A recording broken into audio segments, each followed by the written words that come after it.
Bonjour, bienvenue sur la chaîne de PB Modélisme. Aujourd'hui, on va se concentrer sur les véhicules de chez T2M, la gamme 1 dixième, 1 douzième en réalité. On va développer ça juste en dessous.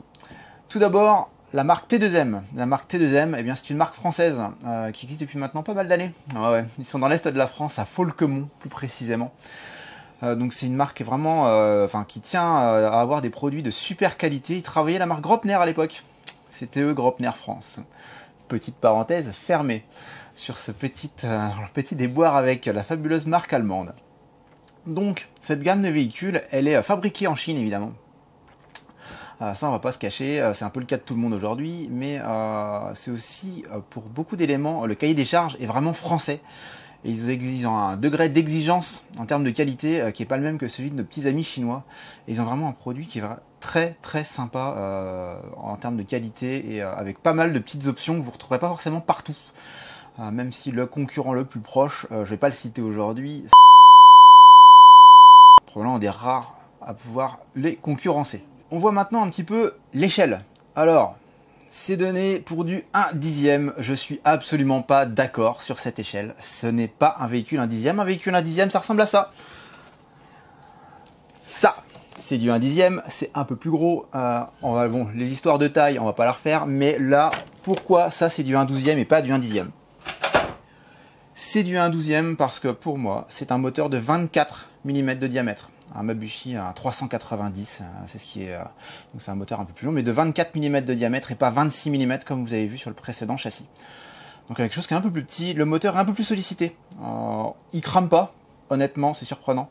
On avait ce problème sur un châssis chinois dont je ne citerai pas le nom ici.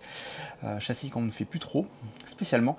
Et voilà, ici on a un moteur, mais qui est quand même correctement dimensionné, parce que maintenant, désormais, il y a un radiateur sur ce petit moteur, et ça va vraiment permettre de le refroidir, et il est à l'air libre, il n'est pas cartérisé.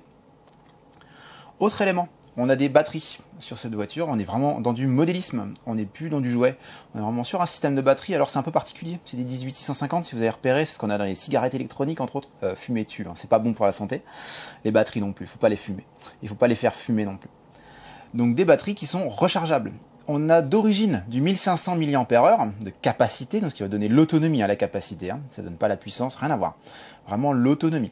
Vous avez en option des batteries de 2000 mAh, donc un peu plus de capacité, et ça va coûter une quinzaine d'euros la paire de batteries comme ça. Donc dans un petit sachet, vous remettez pour 15 balles, vous repartez pour un tour, et vous avez un chargeur qui est inclus dans la voiture, dans le package, un chargeur USB.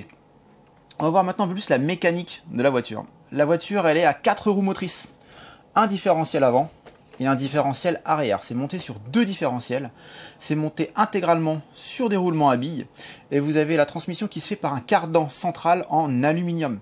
C'est pas un système à courroie, c'est un système avec un cardan central. Au niveau des suspensions, vous avez une suspension hydraulique d'origine.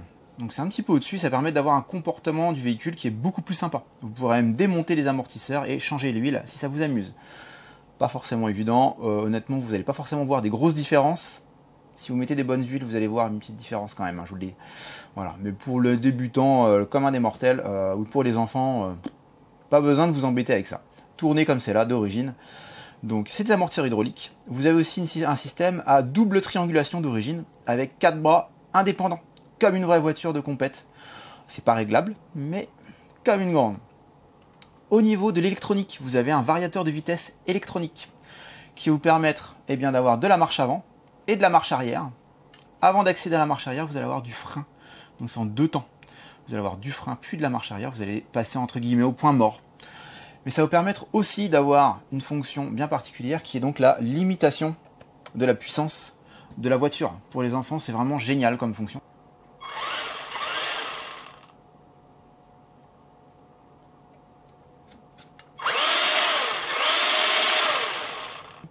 Et c'est vraiment une fonction, les gaz, du fait que c'est un variateur de vitesse électronique, vous allez avoir une puissance qui est proportionnelle, tout comme la direction. Ici, vous avez les roues qui vont tourner de façon proportionnelle. Et dernier petit point pour le look, la rampe de LED, indispensable pour rouler la nuit, donc qui va permettre d'avoir le plus beau look de jour comme de nuit. Au niveau de la livraison, c'est livré avec la télécommande, un jeu de batterie, un chargeur USB, Vous allez brancher donc en USB avec la voiture, bien sûr. Si la vidéo vous a plu, n'hésitez pas à mettre un petit pouce bleu, ça fait toujours plaisir. Si vous avez des questions, mettez-la en commentaire, on y répond rapidos. Et puis abonnez-vous à la chaîne, ça permet aussi de découvrir toutes les dernières vidéos. Abonnez-vous aussi au Facebook, il y a pas mal de petites infos qui vont passer. Au revoir.